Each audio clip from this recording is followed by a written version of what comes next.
యేసుక్రీస్తు ప్రభువారితో పాటు అవమానాన్ని ఎవరైనా పొందితే, యేసుక్రీస్తు ప్రభువారితో పాటు శిలువ శ్రమలు ఎవరైనా పొందితే, యేసుక్రీస్తు ప్రభువారితో పాటు ఎవరైనా చంపబడితే, యేసుక్రీస్తు ప్రభువారితో పాటు ఎవరైనా పాతి పెట్టబడితే, దీన్ని ఎవరైనా ఇష్టపడతారండి? యేసుక్రీస్తు ప్రభువారితో ఉండడానికి ఇష్టపడతాం, యేసుక్రీస్తు ప్రభువారితో నడవడానికి ఇష్టపడతాం, యేసుక్రీస్తు ప్రభువారితో తినడానికి ఇష్టపడతాం, యేసుక్రీస్తు ప్రభువారితో పాటు నిద్రపోవడానికి కూడా ఇష్టపడతాం. కానీ యేసుక్రీస్తు ప్రభువారితో పాటు అవమానించబడడానికి, యేసుక్రీస్తు ప్రభువారితో పాటు శిలువ శ్రమలు అనుభవించడానికి, యేసుక్రీస్తు ప్రభువారితో పాటు చంపబడడానికి, యేసుక్రీస్తు ప్రభువారితో పాటు పాతి పెట్టడానికి ఎవరైనా ఇష్టపడతారా? ఎవరైనా? ఇప్పుడు యేసుక్రీస్తు ప్రభువారి యొక్క వాక్యం ఈ రాత్రి మనకి చెప్తున్న సత్యం ఏంటో తెలుసా? మీరు యేసుతో పాటు సిలువ వేయబడిన వారైతే మనకి ఇష్టమంటే అలాంటి, మనకు అలాంటి ఇష్టమా? యేసుక్రీస్తు ప్రభువారితో పాటు చెప్పండి, యేసుక్రీస్తు ప్రభువారితో పాటు సిలువ వేయబడడం మనకి ఇష్టమా? యేసుక్రీస్తు ప్రభువారితో పాటు సిలువ వేయబడడం, యేసుక్రీస్తు ప్రభువారితో పాటు సిలువ వేయబడడం మనకి ఇష్టమా? ఇంకొక విషయం చెప్పరా, మీరు యేసుక్రీస్తు ప్రభువారితో పాటు చంపబడిన వారైతే అంటారు. యేసుక్రీస్తు ప్రభువారితో పాటు ఏంటంట? చంపబడమాట. ఇది ఎంత విచిత్రమో ఆలోచించండి. యేసుక్రీస్తు ప్రభువారితో సిలువ వేయబడడం వరకు మనకు అవసరం. అవసరమైతే శిష్యులకు ఎంతవరకు వెళ్తామంటే, ఆ రాత్రి యేసు ప్రభువారిని పట్టుకోగానే శిష్యులను ఏం చేశారు తెలుసా? శిష్యులను ఏం చేశారు? పారిపోయారు. యేసు ప్రభువారిని వదిలేసి అందరూ పారిపోయారు. ఇప్పుడు మనం ఏ గుంపులో ఉంటామో తెలుసా? పారిపోయిన గుంపులో ఉంటాం, సిలువ వేయబడే గుంపులో ఉండవు, అవమానించబడిన గుంపులో ఉండవు, ఆదరణ లేక తొక్కుపడుతున్న గుంపులో ఉండవు. మనం ఏ గుంపులో ఉంటామో తెలుసా? అద్భుతాలు కావాలి అనే గుంపులో ఉంటాం, ఆశ్చర్యకార్యాలు కావాలనే గుంపులో ఉంటాం, ఉద్యోగాలు కావాలనే గుంపులో ఉంటాం, లాభం కలగాలనే గుంపులో ఉంటాం, పంటల ప్రభావాలనే గుంపులో ఉంటాం, పిల్లలు దీవించి ప్రభావాలనే గుంపులో ఉంటాం. ఇలా మన జీవితంలో మన పిడికిలు, మన కష్టార్జితము, ఆశీర్వాదాలు ఇవన్నీ ఈ గుంపులో ఉంటాం. కానీ యేసుని వెంబడించేవారు ఉండాల్సిన గుంపు ఏంటో తెలుసా? వాక్యం చెప్తుంది, మీరు ఆయనతో కూడా సిలువ వేయబడగలిగిన వారైతే. వాక్యం చెప్తుంది. ఇంకేం చెప్పిందో తెలుసా?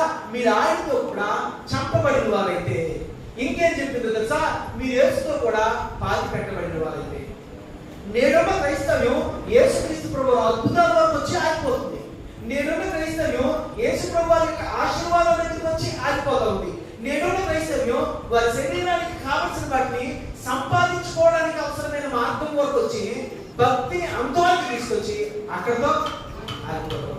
ఈరోజు యేసు ప్రభువు వారు వస్తే అన్నం పెట్టిన వాళ్ళు ఉన్నారు, ఈరోజు యేసు ప్రభువు వారు వస్తే మర్యాదించిన వాళ్ళు ఉన్నారు, ఈరోజు యేసు ప్రభువు వారు వస్తే వారి ఇంట్లో గదించిన వాళ్ళు ఉన్నారు. కానీ ఈరోజు యేసుక్రీస్తు ప్రభు వారికి అన్నం పెట్టిన వాళ్ళు, బట్టలు పెట్టిన వాళ్ళు, బహుమతులు ఇచ్చిన వాళ్ళు, కాలు ఇచ్చిన వాళ్ళు కాదంట. ఇప్పుడు యేసుక్రీస్తు ప్రభు వారికి కావాల్సిన వారు ఎవరో తెలుసా? యేసుతో పాటు సిలువ వేయబడిన వారు, యేసుతో పాటు చంపబడిన వారు, యేసుతో పాటు సమాధి చేయబడిన వారు. ఈరోజు నేడున్న క్రైస్తవ్యం అంత దూరం ప్రయాణించగలదా? యేసు ప్రభువుతో యెరూషలేము వరకు వచ్చి ఆదివారం జరిగిందే. ఏ ఆదివారం? మంటల ఆదివారం. యేసు ప్రభువుతో వచ్చి యెరూషలేము వరకు వచ్చి ఆగిపోయిన వారు కొంతమంది, ఒలివ తోట వరకు వచ్చి ఆగిపోయిన వారు కొంతమంది, రోమా సైనికులు వచ్చి ఆయన పట్టుకున్నప్పుడు పారిపోయిన వారు కొంతమంది. ఇప్పుడు నేను ఇక్కడ ఉంటున్న వారిలో ఎంతమంది గొల్గొతా కొండ వరకు వస్తారు, యేసు ప్రభువు శ్రమల వరకు వస్తారు, యేసు ప్రభువు సిలువ వరకు వస్తారు, యేసు ప్రభువు సమాధి వరకు వస్తారు. ఎంతమంది వస్తారు చెప్పండి? మనం అంత దూరం ప్రయాణం చేయాలి. మన ప్రయాణం, మన విశ్వాసం ఎంతవరకు అంటే మందిరం వరకు ఓకే. మన విశ్వాసం ఎంతవరకు అంటే సంతోషాలు, సమాధానాలు, లేదా అనారోగ్యాలు, ఇబ్బందులు, ఆర్థికపరమైన సమస్యలు, కుటుంబపరమైన సమస్యలు ఇలా ఇవి పెరుగుతున్నప్పుడు, ఇలా వీటితో ముడిపడినప్పుడు అంతవరకే ప్రయాణం చేస్తాం. అక్కడ వరకు మనకి యేసు ప్రభువు కావాలి. అంతకు మించి ఆ లోతుల్లోనికి యేసు ప్రభువు మనకు అక్కర్లేదు. అంతకు మించి యేసుక్రీస్తు ప్రభువుతో ప్రయాణం చేయడానికి కూడా ఇష్టపడతాం. ఫేమస్ అయిన గారు ఇలా చెప్తూ ఉంటే అక్కడ ఉంటున్న ఆరాధన విధానంలో ఉంటున్న ప్రజల యొక్క సంఖ్య మారిపోతా ఉంటుంది. మందిరం మారినా, సేవకుడు మారినా, ప్రాంతం మారినా, అక్కడ ఉన్న పరిస్థితుల వారిన ఇక్కడున్న ప్రభువు ఆనాటికి ఈనాటికి మారిపోయేవాడిగా ప్రభువు మారడు. ఇప్పుడు ప్రభువు కావాల్సింది ఆయన్ని వెంబడించి ఓహో ఆయన అద్భుతాలు చేసినప్పుడు చప్పట్లు కట్టి దావీదు వారిని జయము మట్టలు వేసి హోసన్నా అని చెప్పేవారు కాదండి.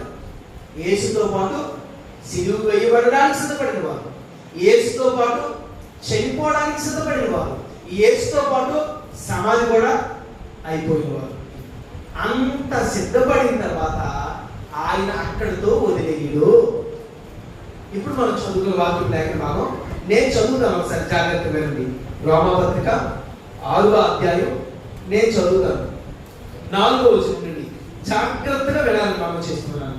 కాబట్టి తండ్రి మహిమ వలన క్రీస్తు మృతులలో నుండి ఎలాగూ లేపబడినో అలాగే మనము కూడా నూతన జీవం పొందిన వారమై నడుచుకున్నట్టు మనము బాప్తిస్మము వలన మరణములో పాలు పొందుటకై ఆయనతో కూడా పాతి పెట్టబడింది.